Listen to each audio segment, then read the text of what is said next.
നമസ്കാരം. മലയാളി വാർത്തയിലേക്ക് സ്വാഗതം. വിദേശത്ത് ഒരുമിച്ച് താമസിച്ച ഭാര്യയും ഭർത്താവും. എന്നാൽ ആ ഭാര്യ നാട്ടിൽ തിരിച്ചെത്തിയ ശേഷം പോലീസിൽ നൽകിയ പരാതി വളരെ ഞെട്ടിക്കുന്നതാണ്. സ്വന്തം കിടപ്പറ ദൃശ്യങ്ങൾ, ഭാര്യയും ഭർത്താവും തമ്മിലുള്ള സ്വകാര്യ കിടപ്പറ ദൃശ്യങ്ങൾ ഭർത്താവ് അശ്ലീല വെബ്സൈറ്റുകൾക്ക് വിറ്റെന്ന പരാതിയാണ് ഈ യുവതി തന്നെ പോലീസിൽ നൽകിയിരിക്കുന്നത്.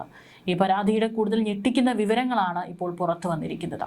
കൊല്ലം സ്വദേശിനിയായ യുവതിയാണ് ഭർത്താവിനെതിരെ ഗുരുതര ആരോപണങ്ങളുമായി പോലീസിനെ സമീപിച്ചത്. ഭർത്താവിന്റെ ഭീഷണിയും ക്രൂരമായ പെരുമാറ്റവും ഉൾപ്പെടെ വിവരങ്ങൾ പരാതിയിലുണ്ട്. കൗൺസിലിംഗിന് നിർബന്ധിച്ചപ്പോൾ ക്രൂരമായി മർദ്ദിച്ചു. വിദേശത്തു നിന്ന് നാട്ടിലെത്തിയാണ് യുവതി പരാതി നൽകിയത്.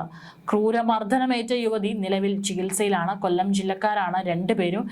തനിക്ക് കാണാനെന്ന പേരിലാണ് ഭർത്താവ് ഇത്തരത്തിൽ ഭാര്യയുടെ ദൃശ്യങ്ങൾ പകർത്തിയത്. പിന്നീട് ഇത് അശ്ലീല വെബ്സൈറ്റുകൾക്ക് ഇയാൾ വിൽക്കുകയുമായിരുന്നു. ഇത് ശ്രദ്ധയിൽപ്പെട്ട സുഹൃത്തുക്കളാണ് യുവതിയെ വിളിച്ച് ഇത്തരത്തിൽ വിവരം അറിയിച്ചത്. പിന്നീട് കൗൺസിലിംഗ് നൽകി ശരിയാക്കാമെന്ന ധാരണയിൽ യുവതി ഭർത്താവിനെ നാട്ടിലെത്തിച്ചു. 4 വയസ്സുകാരിയായ മകളെ ഒപ്പം ഇരുത്തിയും അശ്ലീല വീഡിയോ കാണുകയും കുഞ്ഞിന്റെ മുന്നിൽ വെച്ച് സ്വയംഭോഗം നടത്തിയെന്നുമാണ് പ്രധാന ആരോപണം. വളരെ ഗുരുതരമായിട്ടുള്ള ആരോപണമാണ് ഈ യുവതി തന്നെ ഇപ്പോൾ ഉന്നയിച്ചിരിക്കുന്നത്. തീർച്ചയായിട്ടും ഇത് വളരെ ഗുരുതരമായിട്ടുള്ള ഒരു കാര്യമാണ്.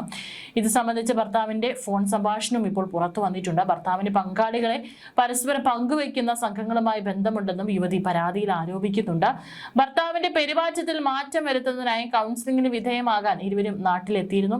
എന്നാൽ ഇതിനിടെ യുവതിക്ക് മർദ്ദനമേറ്റതായും പരാതിയുണ്ട്. മർദ്ദനത്തിൽ ഗുരുതരമായി പരിക്കേറ്റ യുവതി ആശുപത്രിയിൽ ചികിത്സയിലാണ്.